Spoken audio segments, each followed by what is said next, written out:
哟，大家好，又是 Adler 不是一个车评，只是 POV， 欢迎回到来我的频道，欢迎回到来 POV 试驾系列啦。我手上为什么拿着这个麦呢？因为这个垃圾麦用不到半年了，它的 clip 断掉了，所以我要用手拿着。上个视频呢，我有试驾过一个 Corolla Altis 1.8，这是2007年的，这里呢就来了一个2008年的 Toyota Altis 1.8E。你会看到它前脸也是有点不一样的，但是引擎是一样的，因为这辆车的这个前bumper已经改了 facelift 的，因为在这款的话，大概2008年推出，可是在2010年左右，它又做一个小改款，就改善了这个bumper。它的这个引擎呢，换上了一个 2.0V， 有多 VVTi 还有 CVT 变速箱的。我觉得当年是最美的一个 Altis 啊，很年轻的感觉。那本期视频呢是非常感谢车主一志，你好，你们可以去 follow 他的 Instagram。这辆车我看到他改了不少钱，在它的外观上面呢，这个车头灯真的是很煞气。这个车头灯单单要多少钱了的？1300了，新的哈，台湾的啦，应该是。对。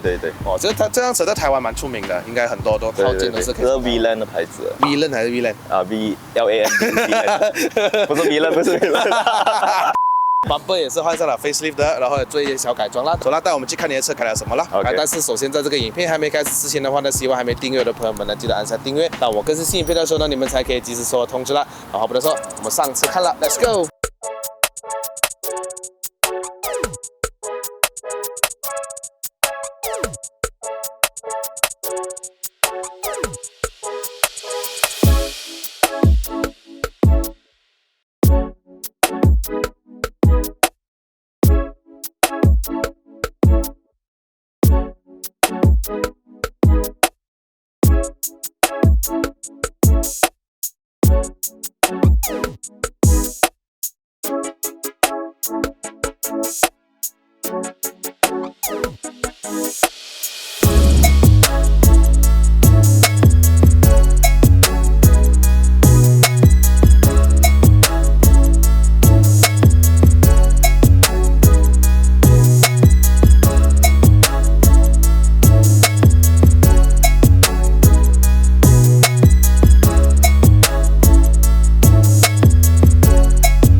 一志呢有发给我看这个整个 Lisa 改装的 Lisa 在这边。来，我们先说一下它的这个前脸。其实这一款的话呢，我以前以为它就是 Dual VVTi， 其实不是哈。它在2008年推出这一款的时候，不是这个bumper啦，它这个开口比较小了，也是跟上一代一样，1.8公升的 1.6Z FE 的引擎，然后有 4-speed auto。过后呢，它才换上了一个2.0 Dual VVTi 的 CVT 变速箱的。那你的车有改了 adjustable 是吧？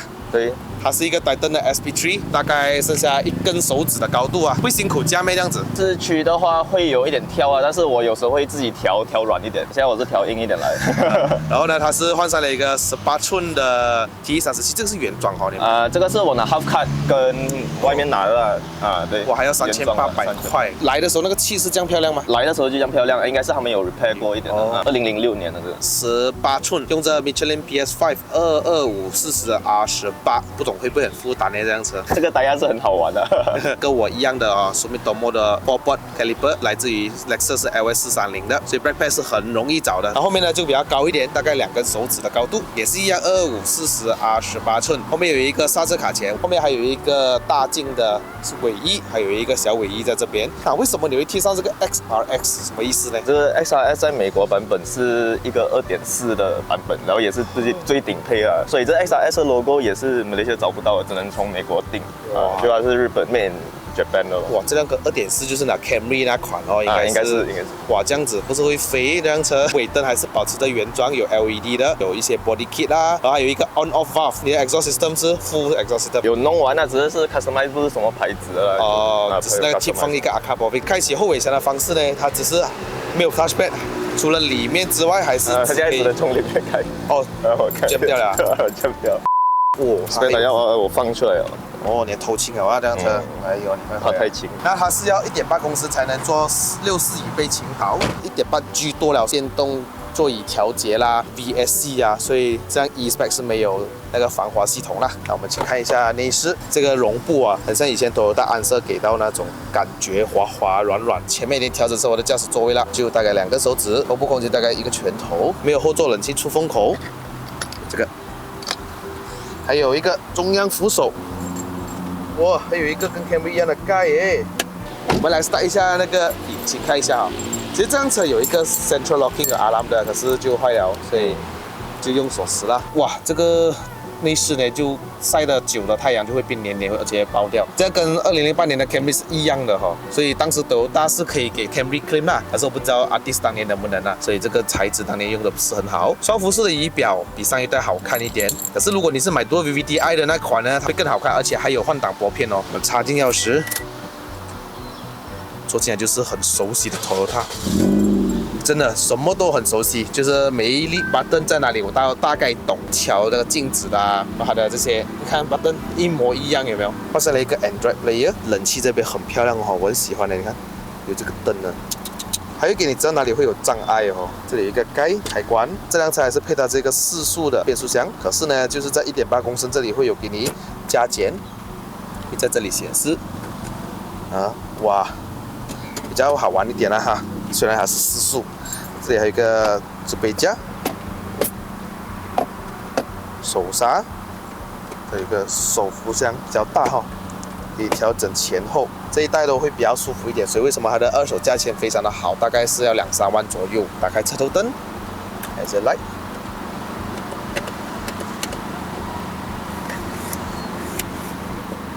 这个方向盘也是一样哈，只能调整上跟下，不能前后哦。上一代也是这样。我们关掉一下阀门，听一下声音。开阀门。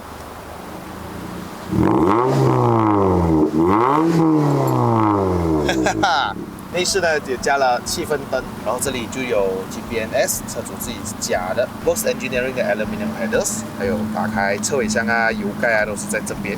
打开引擎盖跟上一代一样是这里拉的哈。加了隔音，前后的门，所以这辆车蛮重的哈。有一个储物空间，第2个储物空间，哇，很多东西可以用啊。这里还可以放一点东西，可以打内裤。我喜欢这个灯是它有 daylight。还有它是一个转向灯，2合1的，1000多块、2000块是蛮值得的啦，让这辆车的气质提升了。那这副引擎呢，还是跟我上个影片试驾的那个是一样的，来自一个 1ZZ FE 的1.8公升自然吸气的4缸引擎，它拥有这132 PS 还有170个牛顿米的，一样的配搭的4速变速箱。可是呢，原厂有说过，它有经过一些调教，还有它的那个齿轮比有点不一样，会比上一代的加速来得快。可是你不能拿来做比较啦，这辆车换了18寸，而且加了隔音，会比我之前拍的那辆更重，所以0到100可能会输它一点点。有改什么吗？Driving filter 哦，基本上只是这样子吧。有做过 tuning 吗？你的车？车有做过 tuning 哦。remap 啦，还没有做完。因为你换了 exhaust 是吧？对，我换了 exhaust， 要再 tune 多一次。其他的都是保持原状了啦。Ultra Racing Front Strut Bar 还有 Rear Anti-Roll Bar。OK， 好的，那我们去试驾吧 ，Let's go。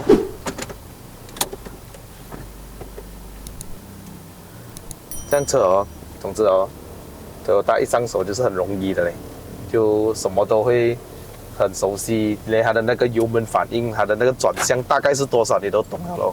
所以就都大家庭的一种那个叫什么，大家一个大家庭啦这样子啦。那这Toyota Honda什么车都好啊，它有一段的历史在这个市场马来西亚里面，所以我们大概都懂它的性格是怎样。可是如果你今天给我加一个 Cherry 啊，很陌生的，我会觉得因为他在马来西亚就是刚刚又回来马来西亚了嘛，所以他推出的车就你不懂他之前是怎样的，所以没有什么好讲。这种车就也是没有什么好讲，因为它本来就是一个Toyota，就开的就是一个Toyota的感觉。可是这一代的Altis 呢，跟上一代那个只要是 1ZZ FE 呢，它的这个油门反应是非常的不错的，很灵敏的。可是它就少了一样东西哦，这辆车它没有那个 ECT button 哦。它是给它尽量能够保持高转一点的话，再吃一点升档这样子啦。哦，按了之后呢，就会有那种好像 Sport Mode 的感觉。可是这辆车就没有，因为也许它给了这个 Sequential Mode 啊，就是可以加减的换挡，就像我的 Camry 这样，也是没有了那个 button 的，上一代就有啊。所以只要有的自动换挡的话，就取消了那个按钮给你啦。OK， 所以这辆车的驾起来真的是很像那辆车就对了。可是啊，我感觉到可能他是习惯了车主的驾驶方式啊，他刚刚很迟在换挡我轻轻踩不了起步 4AT。我在上个影片有讲过这么多年以来，以前我小的时候我就自认为哎呀都很差的，这么多年以来一直 4AT 一直 4AT， 人家都 5AT 了咯，在 Honda 上面是吧？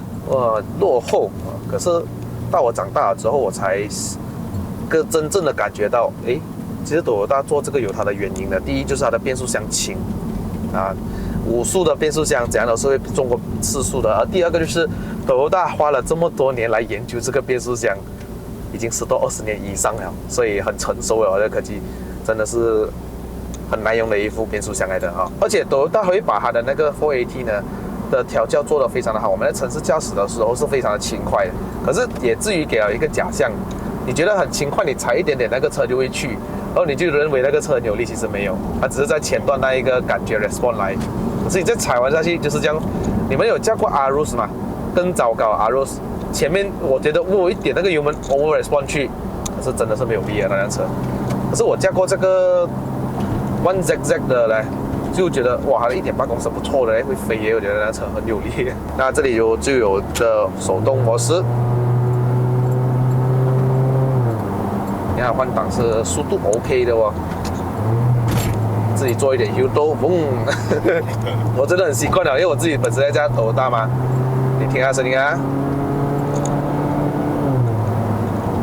OK， 这个 Sequential Mode 的意思是什么呢？就是今天我挂在 S4， 它不是 M4 S 就是说它会在123档、1234、1234档徘徊如果放在3。它就会在123、123徘徊。你看我现在在3，是不是？我踩完油，还会上2号压的上3号。你明白我的意思了吗？它就是给你控制在123、123，跟以前那个 D3 2L 的原理是一样的。它不是 manual mode， 它是半自动的模式，其实也是很好啦。我可以锁在我要的这个档位。每一个厂家各有各的这个作风。这是 off， 然后我们开窗，换到手动模式。你觉得开 valve 比较有力，还是关 valve 比较有力？开 valve 吧。开 valve。OK， 踩完。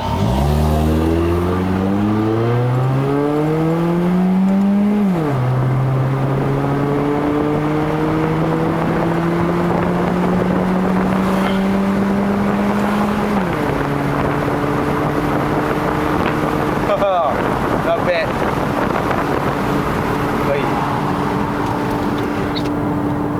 不错你看，我讲 1ZZ 没有差到哪里去的，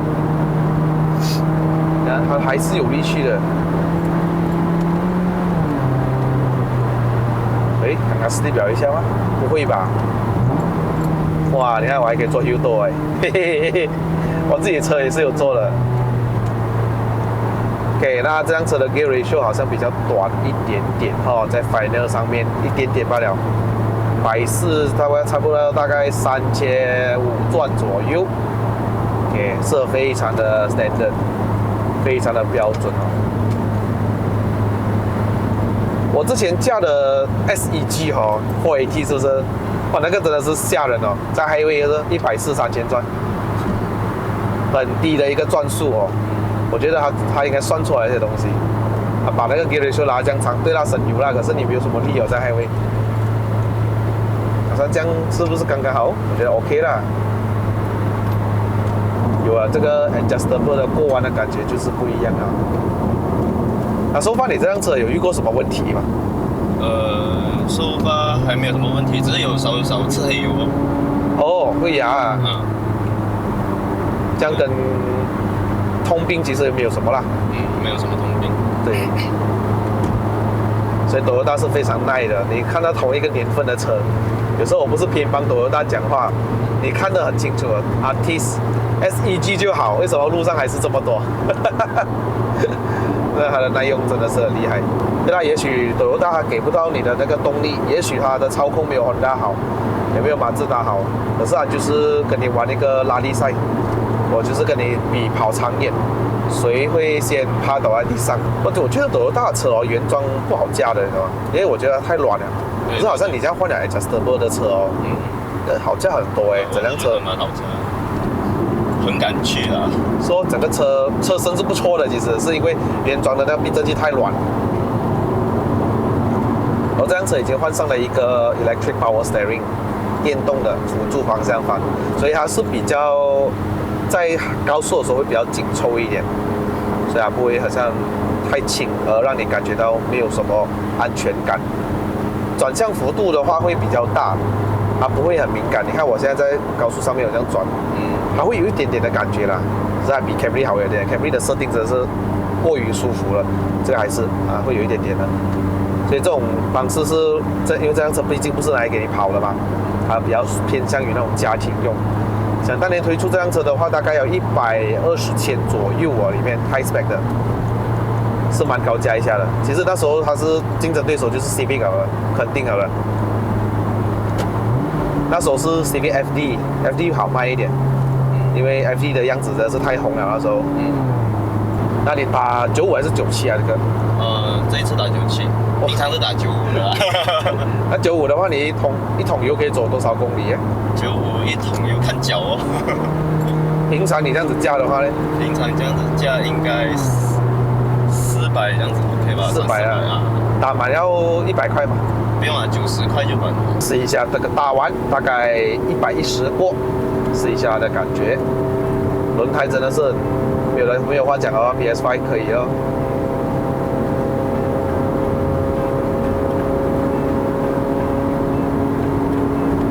整个车很有风诶，加起来，不会很跳的风。对，哇哦 ，motor。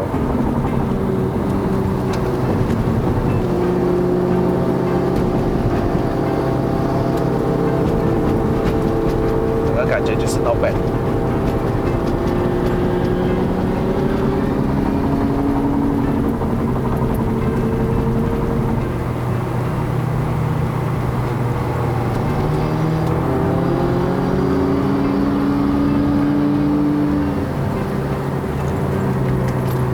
哇，看到我们都刺激了，我们过完。谢谢，先去吧。OK。